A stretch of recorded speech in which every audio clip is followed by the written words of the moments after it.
I'll open it up in I just wanted to ask one question. You made it clear that blogging, in a sense, is changing things, and I think Richard, in a sense, said that blogging, you've got one set of things you wanted to be said, yes, and until you have a new set of things to say them, that's it. that was my process. Yes. That was how I did it. I had stuff I wanted to say. I said it. There wasn't any point hashing it over anymore. So the nice thing about blogs, they sit there and people can go back and reread them. They don't, you know. So it sounds like a book. A little bit. Yeah. Sounds like a book, and in a way yours is much more enduring because it's enduringly in the present, in the sense that things come up, and you're kind of forerunner of WikiLeaks in the sense that you get stuff out. Not. Well, so you get things that's different because. I became a blogger by accident. I set up this blog called Jack of Kent because he was a folklore hero who was nice and contrarian. And I had this idea of just doing some sort of, occasional essays. My first blog posts are things like opera reviews. They really are atrociously bad. I sometimes think about deleting them, and I keep them there just because I want to see just how awful. And then the Simon Singh libel case came along, and it became suddenly apparent that around the world there are tens of thousands of people who just wanted to know what the hell English libel law was about, because it just seemed so counterintuitive that a respected science writer, writing on a matter of public interest, which is for health of children, was attacking the evidence base of a form of treatment. This is, if one does value free speech, this is exactly the sort of contribution to a public debate which should be lawfully protected and not lawfully inhibited. But mainstream media, rightly in many ways, never comment on live libel cases. And so I suddenly realised I could start explaining this libel case. And I didn't know political bloggers at all well. I knew the science bloggers, and the science bloggers instinctively just linked to sources.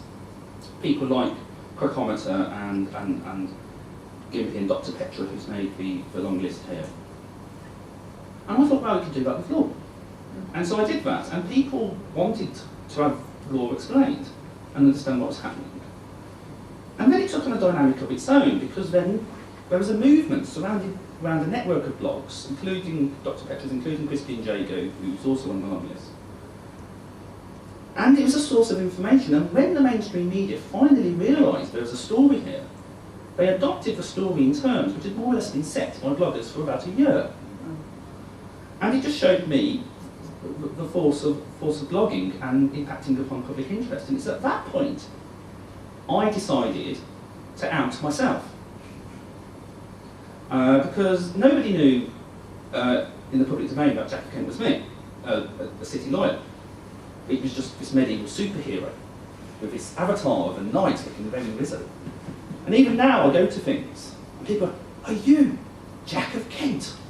Usually very attractive people. And I just nod.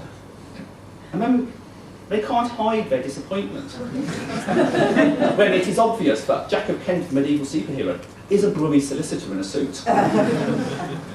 But I thought, if I'm trying to influence public debate, unless there's a very good reason why I should keep my anonymity, i.e. the only reason I can say these things is on the condition of anonymity, I should be open about who I am. So I did this article for New Scientist, and I just put at the end, he also blogs as Jack of Kent. And I had all these people go, God, I never thought it was you. Again, with that sense of disappointment. But blogging can influence public debates, it can structure public debates. A couple of the legal bloggers on this list, Adam Magnum and Carl Gardner, who's here, can influence public debates as they emerge. Like Julian Assange.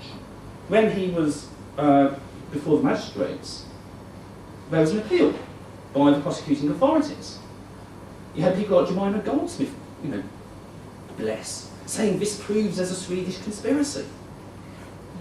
Well, Carl, being a lawyer, just picked up the phone to the CPS.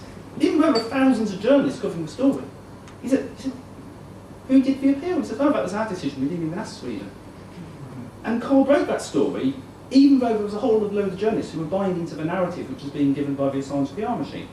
So blogging can actually influence public debates The question is what in a year's time will constitute blogging as opposed to journalism or activism?